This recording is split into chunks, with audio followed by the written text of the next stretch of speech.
औज़ुबिल्लाहिमिनश्शैतानिर्रजीम बिस्मिल्लाहिर्रहमानिर्रहीम अस्सलामु अलैकुम वरहमतुल्लाहि वबरकातुहू। तो अब हम बात करेंगे अपने क्वेश्चन नंबर 1 के बारे में। इसकी इंग्लिश में स्टेटमेंट है, the time period of a simple pendulum is 2 second. What will be its length on Earth? What will be its length on the moon if g m is equal to g e divides by 6। और आगे उन्होंने जी ई की value भी बताई हुई है 10 metre पर second square. इसकी उर्दू में स्टेटमेंट है जी, सादा पेंडुलम का टाइम पीरियड 2 सेकंड है, उसकी ज़मीन पर लंबाई क्या होगी, उस पेंडुलम की चांद पर लंबाई क्या होगी। अगर जी एम की वैल्यू जो है वो बताई गई है, जी एम की कीमत है जी जी ई बटा 6, जबकि जी ई की कीमत आपको 10 मीटर पर सेकंड दी गई है, पर सेकंड स्क्वायर दी गई है। तो चलें जी, अब हम इसके सोल्यूशन की तरफ चलते हैं। सबसे पहले हम इसका गिवन डाटा लिखेंगे। टाइम पीरियड दिया हुआ है हमारे पास, टाइम पीरियड को हम टी से ज़ाहिर करते हैं जी, ठीक है। वो कितना है, 2 सेकंड है। 2 सेकंड को मैंने 2SEC लिख दिया। उसके बाद हमने लेंथ मालूम करनी है, लेंथ के लिए यानी कि लंबाई मालूम करनी है। लंबाई के लिए L की अलामत यूज़ की जाती है। अर्थ पर करनी है तो E लिख दिया हमने, ठीक है। ये हमने मालूम करना है। इसी तरह से दोबारा हमने लेंथ मालूम करनी है, चाँद पर करनी है तो M लिख दिया यानी कि मून, ये लिख दिया जी हमने। ये दोनों चीज़ें हमने मालूम करनी है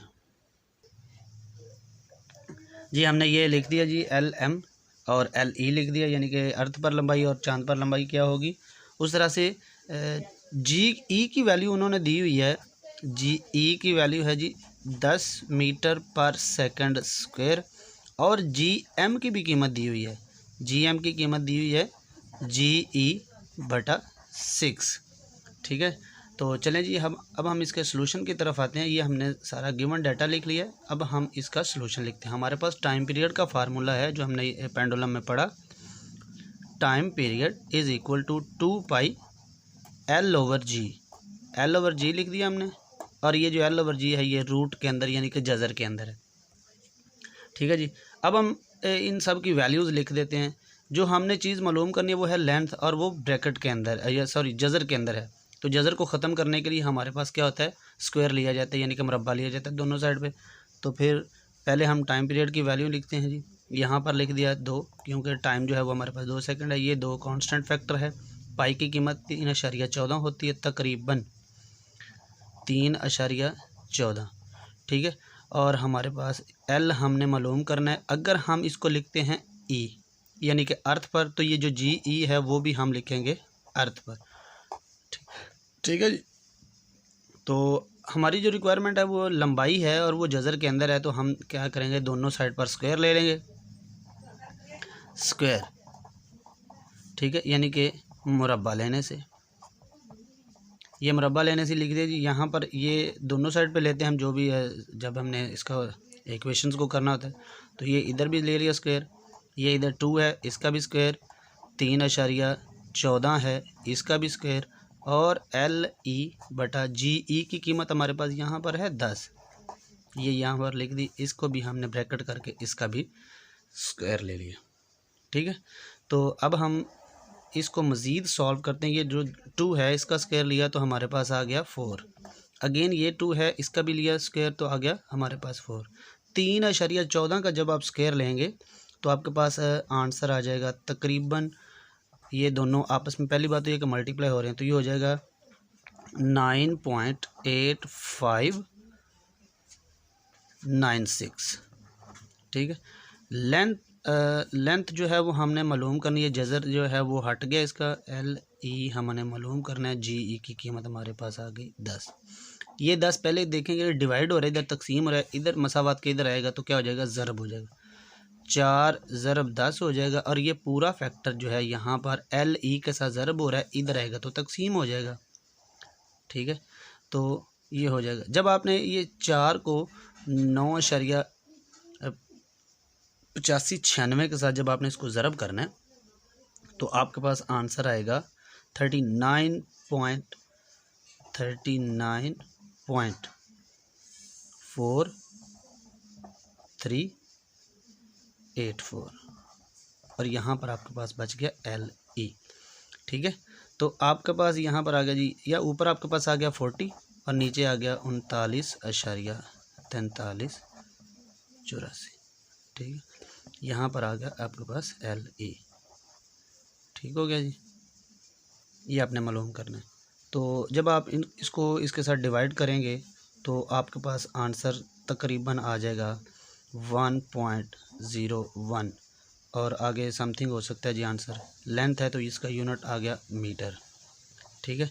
ये आपके पास एक आंसर आ जाता है, ये अकॉर्डिंग टू द कैलकुलेशन आपके पास आंसर आ गया। मगर आपकी बुक पे जवाब है 1.02, तो आप इसको तकरीबन बराबर करके यहाँ पर लिख दें और 1.02 कर दें, तो ये आपके पास आ जाएगा मीटर में।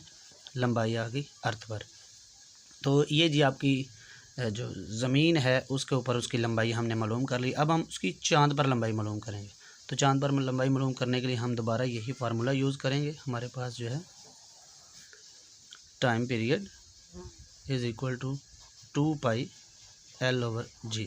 अब यहाँ पर हम m लिखेंगे तो यहाँ पर भी m लिखेंगे, ठीक है। हमने यहाँ पर ये सारा वही काम करना है, स्क्वायर ले लिया दोनों साइड पे। तो जब हमने दोनों साइड पे स्क्वायर लिया तो ये हमारे पास आ गया था 4, इधर आया था तकरीबन, जब हमने 2 का स्क्वायर लिया, पाई का स्क्वायर लिया, तो हमारे पास आंसर बन गया था 39.43, 39.4384। तो जब हमने, क्योंकि मैं दोबारा ये सवाल को पूरा प्रोसेस नहीं करूँगा दोबारा, क्योंकि हमने एक दफ़ा कर लिया, उसी को आप ज़रा दोबारा देख लीजिएगा, यहाँ पर हमने किया हुआ है, ठीक है। तो यहाँ पर हमने इधर जब जज़र स्क्वायर लेंगे तो यहाँ पर LM बच जाएगा। GM की कीमत यहाँ पर लिख लेते हैं। GM जो है वो GE डिवाइड्स बाई 6 है। तो माय डियर जब आप इसको करेंगे 10/6 तो आपके पास आंसर आ जाएगा 1.67, ठीक है। ये आपके पास GM की कीमत आ गई। तो यहाँ पर लिख लीजिए 1.67। ये पूरा फैक्टर डिवाइड हो रहा है, इधर आएगा तो ज़रब हो जाएगा। तो ये हो जाएगा 4 ज़रब 1.67, 39.4384 जो इधर ज़रब हो रहा है, इधर आएगा तो तकसीम हो जाएगा 39.4384। यहाँ पर बच जाएगा आपके पास LM, ये हमारे पास यहाँ पर आ गया, ठीक है।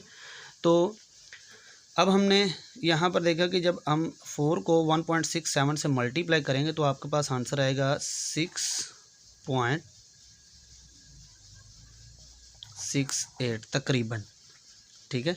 और हमारे पास नीचे आ गया जी 39.4384 LM आपने मालूम करना था। तो यहाँ पर बाकी थोड़ा सा काम सामने कर लेते हैं इसका। तो जब आप इसको इसके साथ डिवाइड करेंगे तो आपके पास आंसर आ जाएगा 0.1693, ये आपके पास आ जाती है LM। अगर आप इसको राउंड ऑफ करके देखेंगे तो अकॉर्डिंग टू द बुक आपके पास आंसर आ जाएगा 0.17 मीटर आ गया। ये था जी आपका सवाल नंबर 1। आई जस्ट होप कि आपको बड़ी अच्छी तरह से समझ आई होगी। अब हम अपने सवाल नंबर 2 की बात अपनी अगली वीडियो में करेंगे। तब तक के लिए अल्लाह हाफिज़, अस्सलामु अलैकुम।